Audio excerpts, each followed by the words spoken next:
College के शुरुआती दिनों में इंदु नाम की ये लड़की देखती है कि सिद्धार्थ साइंस लैब में कॉलेज की ही लड़की के साथ एक्स्ट्रा क्लास कर रहा है। ये देखकर इंदु वहाँ से जा ही रही थी कि सिद्धार्थ उससे कहता है, हमारा हो गया, तुम बाहर जाकर देखे रहना, कोई अंदर ना आए। ऐसा करना मत देख। इंदु सोच में पड़ जाती है कि आखिर मैंने किस बेकार कॉलेज में एडमिशन ले लिया है। इतने में सिद्धार्थ बाहर निकलता है अपने इमोशनलेस चेहरे के साथ। इधर इंदु सोच रही थी कि कितना लफंगा और घिनौना लड़का है, इन जैसों को तो कॉलेज से ही रफा दफा कर देना चाहिए। उसकी गलत फहमी तब दूर हुई जब वो सिद्धार्थ को एक रेंज रोवर पर ब्रश करते हुए घर से कॉलेज आता हुआ देखती है। थोड़ी देर बाद क्लासरूम में 2 स्टूडेंट्स लेट आए हुए थे, लेकिन टीचर उन्हें अंदर आने की अनुमति नहीं देता। लेकिन दूसरी तरफ सिद्धार्थ बिना किसी की परमिशन लिए अंदर चला आता है और बैठ जाता है। तभी एक लड़का उसे एक कागज का टुकड़ा और पेन देता है। थोड़ी देर लिखने के बाद लड़का वहाँ से बिना कुछ बोले चला जाता है। लेकिन इंदु को कुछ समझ नहीं आ रहा था। पिछले दिन जहाँ पर वो एक रेंज रोवर में आया था, वहीं अगले दिन वो एक पुराने अल्टो में आता है। उसके घर में एक से बढ़कर एक गाड़ी होने के बावजूद भी वो कभी ऑटो से आता है तो कभी पैदल ही चला आता है। यहाँ तक कि वो चप्पल तक नहीं पहनता। असल में उसकी इमोशनलेस होने की वजह ही उसकी बुक्स है कि मम्मी पापा की शादी के 10 साल के बाद सिद्धार्थ का जन्म हुआ। उसके पापा को बुक्स पढ़ने का बहुत शौक था, इसीलिए जब भी उसके पापा बुक्स पढ़ते तो वो सिद्धार्थ को साथ लेकर बैठ जाते। सिद्धार्थ को भी बुक्स पढ़ने की बहुत लत लग जाती है। इसी तरह वो हर काम सीरियस होकर करता था। एक दिन वो गुस्से में बाहर चला जाता है क्योंकि उसके पास सिगरेट जलाने के लिए लाइटर नहीं था। अब वो पास ही में एक लड़की से लाइटर मांगने लगता है। लड़की कहती है,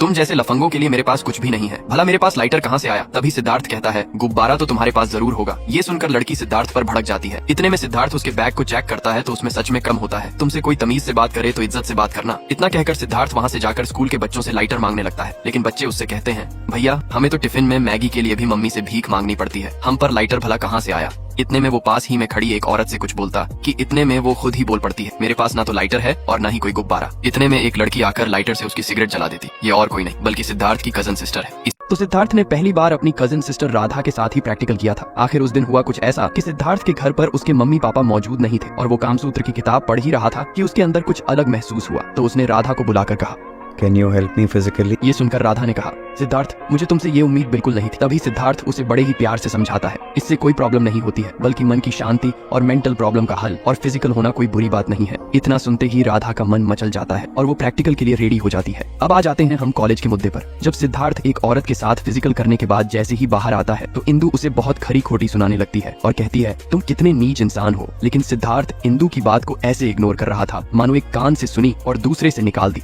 तभी इंदु की फ्रेंड आकर उसे बताती है कि ये कॉलेज उसी सिद्धार्थ का है। रोज की तरह ही सिद्धार्थ ब्रश करते हुए कॉलेज जा रहा था कि उसका ब्रश गलती से नीचे गिर जाता है। अब वो एक पेड़ की टहनी से ही दांतों को साफ करने लगता है। थोड़ी देर बाद क्लास के बीच में ही सिद्धार्थ बिना किसी की परमिशन लिए उठकर जाने लगता है। तभी टीचर उसे डांटते हुए कहता है, क्या तुम्हें सब आता है? सिद्धार्थ हाँ में जवाब देता है। टीचर उसे चेक करने के लिए सबसे मुश्किल सवाल पूछता है, लेकिन सिद्धार्थ बिना रुके सभी सवालों का सही सही जवाब देने लगता है। ये देखकर इंदु की आंखें फटी की फटी रह जाती है क्योंकि यह इतना लफंडा है और पढ़ने में भी इतना तेज। वाओ! और असली खेल तो अब शुरू होने वाला था। हुआ ये था कि इस कॉलेज में हर साल एक कंपटीशन होता है जिससे ये पता चलता है कि कॉलेज का सबसे होनहार बच्चा कौन है। पिछले 3 सालों से सिद्धार्थ ही इस कंपटीशन को जीतता आया है, लेकिन अब की बार 2 लोगों की सेम रैंक आती है, जिनमें से एक सिद्धार्थ और दूसरी इंदु होती है। अब जजेस फाइनल रिजल्ट का पता लगाने के लिए दोनों को लाइफ के ऊपर स्पीच देने को कहते हैं। सबसे पहले सिद्धार्थ आता है और बोलता है, लाइफ एक जर्नी है जो कभी न कभी खत्म हो जाती है, इसलिए हमें टाइम वेस्ट न करके अपने काम से काम रखना चाहिए। असल में सिद्धार्थ कहना चाहता था कि लाइफ एक लॉजिक है। अब इंदु आकर बोलती है, लाइफ हमें जिंदगी में एक ही बार मिलती है, इसलिए हमें उसे खुलकर जीना चाहिए और लोगों की मदद कर ब्यूटीफुल एंड हैप्पी रहना चाहिए। अब जजेस को इंदु की स्पीच बहुत अच्छी लगती है, इसलिए वे इंदु को विनर बना देते हैं। ये ऐसा पहली बार था कि सिद्धार्थ किसी कंपटीशन में लड़की से हारा हो, लेकिन असली झटका तो उसे तब लगा जब इस बार कॉलेज की टॉपर भी इंदु ही है। लेकिन असली झटका तो उसे तब लगता है जब उसे पता चलता है कि इंदु कॉलेज में भी टॉपर है। ये सुनकर सिद्धार्थ की आंखें फटी की फटी रह जाती है। अब क्लास ओवर होने के बाद सिद्धार्थ अकेला ही वहाँ इमोशनलेस की तरह बैठा रहता है। अगले सुबह हम देखते हैं कि सिद्धार्थ घर गया ही नहीं, बल्कि वह तो पूरी रात भर कॉलेज में ही सदमे में बैठा था। अब वह वहाँ से उठकर जाने लगता है कि सभी स्टूडेंट्स उसका मजाक बनाने लगते हैं।